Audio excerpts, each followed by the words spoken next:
गर्ने भिडियो आज चाहिँ हामी diploma in civil engineering 5th सेमेस्टरबाट चाहिँ design of reinforce concrete RC स्ट्रक्चरको चाहिँ नयाँ सिलेबस चाहिँ लिएर आइसकेको छौँ। हाम्रो पुरानो सिलेबस चाहिँ हाम्रो च्यानलमा तपाईँले पहिला अपलोड गरेर हेर्न सक्नुहुन्छ। यो नयाँ सिलेबस चाहिँ त्यस्तो चेन्ज चाहिँ भएको छैन, यसमा चाहिँ अलिकति कोर्स कन्टेन्ट चेन्ज भएको छ। पहिला चाहिँ हाम्रो design of reinforce concrete cement र डिजाइन अफ टिम्बर अनि स्टिलको तिनटैको चाहिँ एउटैमा थियो भने अहिले चाहिँ के गरिदिएको छ नयाँ सिलेबसमा चाहिँ आरसी स्ट्रक्चरलाई अलग गरेर चाहिँ टिम्बर र स्टिललाई चाहिँ अलग राखिदिएको छ है। टिम्बर स्टिलको चाहिँ हाम्रो च्यानलमा पहिला हेर्न सक्नुहुन्छ। र चाहिँ आज हाम्रो यो आरसी स्ट्रक्चरको चाहिँ डिजाइन खोले यसमा चाहिँ हाम्रो कति चाहिँ युनिट छ कतिबाट कति पढ्नुपर्ने हुन्छ भन्ने कुरा चाहिँ आजको यो भिडियो तपाईँले सबै कुरा थाहा पाउन सक्नुहुन्छ। 5th सेमेस्टरको फुल मार्क्स 80 पास मार्क्स 32। अब यसमा युनिट 1 चाहिँ रहेको छ design concept of RC by working stress method WSM छ। अब यो डिजाइन गर्नको लागि चाहिँ डब्ल्युएसएम र एलएसएम मेथड दुईटा हुन्छ, limit state method working stress method भन्ने। अब डब्ल्युएसएम बाट चाहिँ कसरी डिजाइन गर्छ नर्मली कन्सेप्टहरु न्यूट्रल एक्सिस तिनीहरुको पोजिसन लिबरमहरु मोमेन्ट अफ एक्सन यिनीहरु पत्ता लगाउने कुरा चाहिँ यहाँ छ। यसमा चाहिँ हाम्रो केही पनि चेन्ज भएको छैन। हाम्रो चाहिँ युनिटहरु चाहिँ अगाडि पछाडि होला र कुनैमा चाहिँ अरु कुरा थप्दै होला, तर कोर्स कन्टेन्ट सिलेबस चाहिँ ओभरअल जति सिलेबस छ त्यतिकै पहिलाको सिलेबस छ। यहाँ चाहिँ 3-4 वटा क्वेशन र एउटा दुईटा चाहिँ डिजाइन स्टेपहरु यिनीहरु चाहिँ थपिएको छ। के थपिएको छ भने चाहिँ हामी अगाडि गएर थाहा पाउँछौँ है। अब concept of RCC and grades of reinforcing bar यिनीहरुको पनि कन्सेप्ट अनि ग्रेड चाहिँ डिफरेन्ट ग्रेड हुन्छ, त्यो तपाईले पढ्नुपर्ने हुन्छ इक्जामको लागि।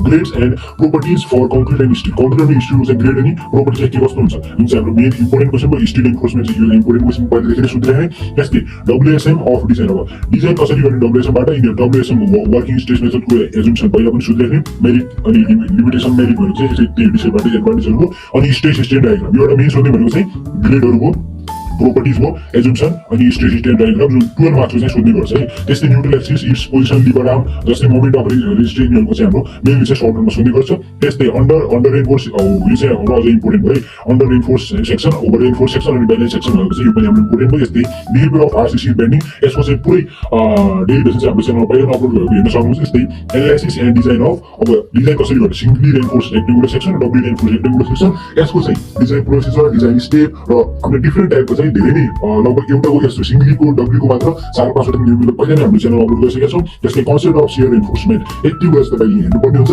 यो तपाईको युनिट 1 बाट चाहिँ 12 मार्क्सको सोध्ने गर्छ। 12 मार्क्समा चाहिँ जनरली तपाईको एउटा यो 8 मार्क्सको न्यूमेरिकल आएर एउटा सर्ट नोट बनाउन सक्छ अथवा दुईटा एउटा सर्ट नोट आएर अर्को लङ क्वेशन बनाउन सक्छ अथवा दुईटै न्यूमेरिकल पनि दुईटै थ्योरी बनाउन सक्छ एउटा न्यूमेरिकल एउटा थ्योरी बनाउन सक्छ। त्यसो तपाईले यति पढ्नुपर्ने हुन्छ फर्स्ट च्याप्टरबाट है। जस्तै अर्को च्याप्टर चाहिँ रहेको छ जसबाट चाहिँ हामीले एउटा मात्र सर्ट नोट लगाउने गर्छ design concept of RC by limit state method जुन चाहिँ 4 मार्क्सको छ भने चाहिँ अभियसली यसबाट चाहिँ हाम्रो एउटा सर्ट नोट मात्र होला। त्यसै हामीले डिजाइन कन्सेप्ट डब्ल्युएसएमबाट पढ्यौँ, अहिले चाहिँ डिजाइन कन्सेप्ट केबाट त एलएसएमबाट है। त्यस्तै कन्सेप्ट एन्ड एजुम्सन यसको कन्सेप्ट अनि एजुम्सन के हो त एलएसएमको लिमिट स्टेट मेथड है। Limit state of safety and serviceability हो लिमिट स्टेट हो त्यो अनि कुनै पनि कुराको safety and serviceability requirement serviceability requirement जस्तै डिफ्लेक्सन कन्ट्रोल यिनीहरु कुरा चाहिँ पढ्नुपर्ने। त्यस्तै stress strain curves for concrete and steel जुन चाहिँ एलएसएम है। एलएसएम अलग डब्ल्युएसएम अलग हुन्छ। जर्नली पहिले चाहिँ डब्ल्युएसएम सोध्ने गर्थ्यो, अब एलएसएमको पनि राखिदिएको छ भनेपछि सोध्ने सम्भावना चाहिँ हुने भयो। अब partial safety for loads and materials and design strength of materials यो चाहिँ हामीले पढ्नुपर्ने। जस्तै stress block maximum strength in concrete यो चाहिँ हाम्रो स्ट्रेस ब्लक अनि म्याक्सिमम स्ट्रेन्थ कङ्क्रिट चाहिँ पढ्नुपर्ने छ। यति कुरा चाहिँ छ जसले चाहिँ 4 मार्क्सको छ मेनली चाहिँ एजुम्सन अनि यो सेफ्टी एन्ड सर्भिसिबिलिटी रिक्वायरमेन्ट चाहिँ हामीले मेनली पढ्नुपर्ने। जस्तै यो डायग्रामहरु चाहिँ हाम्रो राम्रो है। अनि अब अर्को चाहिँ हाम्रो युनिट रहेको छ 24 मार्क्स र युनिट 3 है। Design of RC concrete by LSM भनेर चाहिँ धेरै नै इम्पोर्टेन्ट छ। छोड्ने नमिल्ने क्वेशन तपाईले 24 यहाँबाट 12 यहाँबाट गर्नुहुन्छ। ओभरअल तपाईको 5 मार्क्स आउँछ त्यो चाहिँ तपाईले त्यो गर्नुहुन्छ। अब अरु दुईटा क्वेशन बनाउँछ तपाईले पास हुनु चाहिँ गाह्रो यसमा चाहिँ छैन है। अब यसको लागि चाहिँ design bending moment and shear force bending moment अनि शियर फोर्स डिजाइन गर्नु पनि हामीले पहिला पनि पढ्दै आएको कुरा र अहिले पनि यसमा चाहिँ अलिकति डिफरेन्ट होला। यो चाहिँ जस्तै moment of resistance for singly and doubly section. अब सिंगली एन्ड डब्ली सेक्सनको चाहिँ मोमेन्ट अफ रेजिस्टेन्स कसरी निकाल्ने त्यो पनि यहाँ छ। त्यस्तै इफेक्टिभ स्पान भनेको के हो यसको जनरल फर्मुला सरी यसको चाहिँ डेफिनेसन चाहिँ होला त्यो चाहिँ इक्जाममा आउन सक्छ। त्यस्तै design of simply supported rectangular beam and simply reinforce cantilever simply supported rectangular बीमको चाहिँ डिजाइन गर्ने कसरी भन्ने कुरा यहाँबाट आउँछ है। यसबाट 24 मार्क्सको छ भनेपछि यो जुन हाम्रो बिहेभियर अफ टीएलएन बीम छ design for doubly rectangular section छ अनि सिंगली रेक्टेंगुलर बीम छ यिनीहरुबाट चाहिँ एउटा या दुईटा न्यूमेरिकल र एउटा डेरिभेसनका साथै अब बिहेभियर चाहिँ यो वाला एउटा डिजाइन अनि यसको बिहेभियरको चाहिँ एउटा यो डेरिभेसन एउटा न्यूमेरिकल र एउटा यो हाम्रो सर्ट नोट गरेर चाहिँ एउटा अनि थ्योरी चाहिँ आउन सक्छ यहाँबाट। अनि यसको चाहिँ नयाँ चाहिँ के छ भनेपछि नयाँ कुरा चाहिँ बल्ल आयो है। अहिलेसम्म चाहिँ हाम्रो पुरानो नै थियो, अहिले चाहिँ के हो dogleg and open well staircase designing. अब स्टेयरकेस हुन्छ जानु त्यो चाहिँ डिफ्रेन्ट टाइपको हुन्छ, 4 5 6 7 वटा हुन्छ। त्यसो एउटा डगलेग अनि ओपन वेल छ,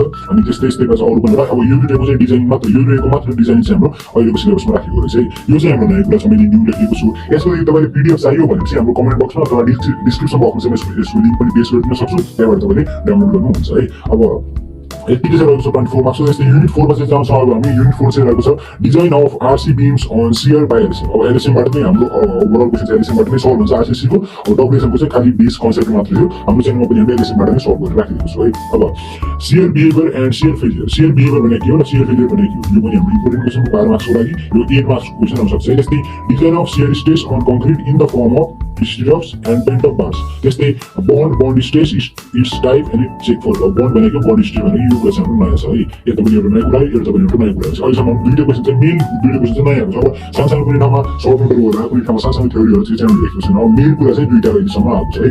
त्यस्तै डेभलपमेन्ट लेन्थ एन्ड चेकिङ चाहिँ हाम्रो इम्पोर्टेन्ट क्वेशन हो, जसको चाहिँ डेरिभेसन चाहिँ मेन ल्याउने गर्थ्यो 8 मार्क्सको चाहिँ पहिला पुरानो सिलेबसमा चाहिँ अहिले पनि आउन सक्ने सम्भावना हो है। त्यस्तै need for bar curtailment and detailing छ। बार कटेलमेन्ट भनेको के हो, के अरे बार कटेलमेन्टको चाहिँ आवश्यकता के हुन्छ, यसको डिटेलिङ के हुन्छ, यो चाहिँ हाम्रो इम्पोर्टेन्ट छ। यसको चाहिँ सर्ट नोट पनि आउन सक्छ। यतिकै 12 मार्क्स चाहिँ एउटा ल्याउन सक्छौँ। त्यस्तै डिजाइन अफ वान वे अनि 2 वे स्ल्याब। पहिला चाहिँ डिजाइनिङ वान वे अनि 2 वे स्ल्याबबाट एउटा क्वेशन हाम्रो फिक्स हुन्थ्यो है। एउटा क्वेशन फिक्स गरेको हुन्छ 16 मार्क्स चाहिँ सिलेबसमा राखिदिएको थियो, कि त वान वे आउँथ्यो कि त 2 वे आउँथ्यो। 1 इयर 2 वे यो दुईटा चाहिँ फिक्स थियो। यो दुईटा पढ्नुहुन्छ भने तपाईले 16 मार्क्सबाट इजिली निकाल्न सक्नुहुन्थ्यो, तर अहिले चाहिँ त्यस्तो गरेको छैन।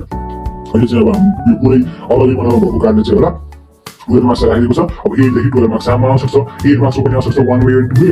यसको चाहिँ 1 वे 2 वे थुप्रै भिडियो, डिजाइन स्टेपहरू, डिजाइन प्रोसिजरहरू, फर्मुलाहरू हाम्रो च्यानलमा तपाईले च्यानल प्लेलिस्टमा गएर डिजाइन अफ आरसी स्ट्रक्चर अनि डिजाइन अफ टिम्बर स्टिल हेर्न सक्नुहुन्छ। त्यहाँबाट तपाईले सम्पूर्ण आवश्यक भिडियो चाहिँ हेर्न सक्नुहुन्छ। थुप्रै भिडियो चाहिँ पहिला नै च्यानलमा अपलोड गरिसकेका छौँ है।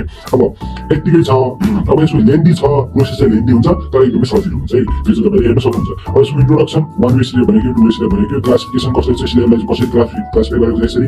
त्यसै लोड्स अन स्लेब। स्लेबमा चाहिँ कस्तो कस्तो लोड पर्छ, डेड लोड, लाइभ लोड भनेको कस्तो कस्तो के हुन्, डेड लोड भनेको त्यस्तै है। अब त्यस्तै 1 way slab designing 2 way slab designing यो दुईटा एउटा क्वेशन चाहिँ फिक्स नै भयो। Cantilever and continuous. अब कुन आउँछ चाहिँ भन्ने होइन, 12 मार्क्स चाहिँ छ।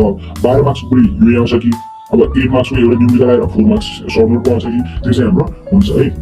क्यान्टिलिभर अनि कन्टिन्युस स्लेब भनेको के कस्तो हो, एज एन्ड मिनिमम स्टिरअप्स भनेको नि यिनीहरूलाई आवश्यक चाहिँ core requirements also checks for shear and deflection. यो पनि हाम्रो नयाँ क्वेशन है। यो क्वेशन पनि तपाईले हाम्रो च्यानलमा हेर्न सक्नुहुन्छ। अहिलेसम्मको चाहिँ 3टा क्वेशन चाहिँ एउटा डेरिभेसन लगाएर चाहिँ अरु डिजाइनिङ हो, त्यस्तै अरु एउटा भिडियो चाहिँ थ्योरी चाहिँ अहिलेसम्म हाम्रो च्यानलमा आएको छैन। अब त्यस्तै युनिट 6 चाहिँ हाम्रो छ design of columns by LSM छ। एलएसएम बाट नै छ है। हामीले आरसीसीमा जर्नल चाहिँ एलएसएम बाट नै सबै गर्छौँ। एक्जाममा तपाईँ एलएसएम बाट मात्र गर्नुपर्ने हुन्छ भनेपछि कलमको डिजाइन गर्ने एलएसएम बाट जुन 12 मार्क्सको रहेको छ। Limit state of collapse in compression अनि यसको एक्जिक्युसन मेन हुन सक्छ। त्यस्तै सिमेट्रिक रेसियो भनेको आरसीसी बाट नै सोध्छ, यो इम्पोर्टेन्ट भयो। त्यस्तै कलम्स इफेक्टिभ लेन्थ अनि टाइप। अब कलमको चाहिँ इफेक्टिभ लेन्थ डिफ्रेन्ट टाइपको इफेक्टिभ लेन्थ हुन्छ, डिफ्रेन्ट टाइपको टाइप हुन्छ। त्यही अनुसार जति इफेक्टिभ लेन्थ दिएको छ त्यही अनुसार हामी यसको टाइप पनि लिन्छौँ है। अब 20 फिट भन्दा तलमाथि, 16 भन्दा तलमाथि अनि 30 फिट भन्दा तलमाथि, त्यो चाहिँ हाम्रो अलग अलग एक्जिक्युसनहरू हुन्छ। अलग अलग जति पनि इफेक्टिभ लेन्थ छ त्यही अनुसार चाहिँ यसको चाहिँ लङ कलम हो, सर्ट कलम अथवा इन्टरमिडिएट कलम भनेर चाहिँ हामी लिन सक्छौँ। यसमा पनि र टिम्बरमा पनि है, टिम्बरमा पनि त्यही हुन्छ कलमको भनेपछि यसरी चाहिँ हेर्न सक्छौँ। त्यस्तै मिनिमम इसेन्सिटी अफ कलम्स लोड। अब मिनिमम इसेन्सिटी चाहिँ कति हुन्छ कलम लोडको, यसको डेफिनेसन मात्र चाहिँ हाम्रो सिलेबसमा राखिदिएको छ, यसको डेफिनेसन मात्र है। भनेपछि मिनिमम इसेन्सिटी अफ कलम लोड भनेको के हो, यस्तै अब 6 मार्क्सको अथवा 8 मार्क्सको 7 मार्क्सको क्वेसन आउन सक्छ। त्यस्तै minimum and maximum reinforcement and number of bar in different section हो। मिनिमम अनि म्याक्सिमम रेन्फोर्समेन्ट कति युज हुन्छन्, अब यो मिनिमम चाहिँ 8 डायमिटर चाहिँ 8 mm डायमिटर राख्नु, त्यसरी चाहिँ नम्बर छ डायमिटरको, रेन्फोर्समेन्ट कति नम्बर हुन्छ यो चाहिँ छ। त्यस्तै डिफ्रेन्ट सेक्सन, अब डिफ्रेन्ट सेक्सनमा अनि कति नम्बर चाहिँ बारहरू राखेको छ, स्टिल बार राखेको छ भनेको चाहिँ यता छ है। त्यस्तै अर्को कुरा चाहिँ इम्पोर्टेन्ट रहेको छ हाम्रो डिजाइन अफ एक्जिली लोडेड सर्ट कलम। यसमा चाहिँ कोड डिफरेन्स जुन हाम्रो कोड हुन्छ त्यो चाहिँ हाम्रो च्यानलमा पहिला हेर्न सक्नुहुन्छ। यो भिडियो बनाउने बेला अहिले हामीले चाहिँ एउटा छुट्टै भिडियो पनि बनाएर राखेको छु, कोड कसरी हेर्ने भन्ने त्यो तपाईले हेर्न सक्नुहुन्छ। अब डिजाइन अफ एक्जिली लोडेड सर्ट कलम चाहिँ सर्ट कलमको चाहिँ जनरली सोध्ने गर्छ, सर्ट र इन्टरमिडिएटको चाहिँ कहिलेका सोध्ने गर्छ, लङ कलमको चाहिँ खासै सोध्ने गर्थेन है पहिला चाहिँ, अहिले पनि सोध्नु नपर्ने। त्यस्तै reinforcement detail and code requirement. Long कलम अनि कलम फुटिङ भनेको के हो, design of isolated square and rectangular footing. यतिकै चाहिँ हाम्रो 12 मार्क्स रहेको छ। अन्तिममा चाहिँ युनिट 4 युनिट 7 चाहिँ पुरै युनिट नै हाम्रो न्यू थियो, मैले यहाँ लेखेको छु युनिट नै न्यू छ। चाहिँ अब 4 मार्क्स हो, सबभन्दा पहिला 4 मार्क्स हो। त्यसको झन्झटिलो कुरा चाहिँ के भएन, यदि यसको आवश्यकता छ भने चाहिँ म एउटा पुरै समग्रमा चाहिँ अर्को भिडियो चाहिँ बनाएर हाम्रो च्यानलमा अपलोड गर्न सक्छु, त्यहाँबाट तपाईले हेर्न सक्नुहुन्छ। 4 मार्क्स भनेपछि अभियसली हाम्रो एउटा मात्र सर्ट नोट होला भनेपछि दुईटा पनि आउँछ सबैले 4 मार्क्स भनेपछि 4 मात्र आउँदैन कहिले पनि अगाडि पछाडि चाहिँ हुन्छ सिलेबसमा पुरानो गणित हेर्न सक्नुहुन्छ अब introduction to prestressed concrete पहिला कङ्क्रिट बनाउनु भन्दा पहिले त्यसमा चाहिँ हाम्रो के टेस्ट गर्छौँ भने त्यसलाई चाहिँ प्री स्टेज कङ्क्रिट हुन्छ यसको चाहिँ प्रोपर डेफिनेसन चाहिँ अलग होला तर त्यो जनरली बुझ्नको लागि चाहिँ त्यति है concept of pre stage assumes numerical त्यस्तै material use and their requirement छ मेथड्स अफ प्री स्टेजिङ छ system and pre staging and post tensioning छ लसेस इन प्री स्टेज छ त्यस्तै seeking in table for post tensioning त्यो मैले धेरै explain गर्नुपर्ने जरुरत छैन किनभने तपाईँले पढ्नुहुन्छ भनेपछि टपिक मात्र यति छ यतिबाट सोध्छ भन्ने कुरा चाहिँ मैले लेखिदिएको फेरि यहाँ मैले केही बुझाउन खोजेको चाहिँ होइन है अब नोट छ IS 456 is allowed in the examination चाहिँ अब एक्जामिनेसनमा चाहिँ हामीसँग IS 456 कोड हुन्छ त्यो कोडको चाहिँ हामी छुट्टै भिडियो पनि बनाएर अपलोड गरौँला हाम्रो च्यानलमा पहिला पनि हामीले न्युमेरिकल सल्भ गर्नको लागि त्यो कोड युज गरिरहेका छौँ त्यो कोडबाट कसरी हेर्ने कुन कुन भेल्यु चाहिँ हामीलाई आवश्यक हुन्छ त्यो कुरा चाहिँ मैले पहिला राखेको छु IS 456 कोड चाहिँ गुगलमा जानुहुन्छ Indian standard 456 code RCC structure जब सर्च गर्नुहुन्छ भने त्यो पुरै पिडिएफ हुन्छ पिडिएफ डाउनलोड हुन्छ त्यसलाई चाहिँ मैले कपी गरेर आवश्यक मात्र तपाईँले एक्जामिनेसनमा लगेर त्यहाँबाट कोड हेरेर चाहिँ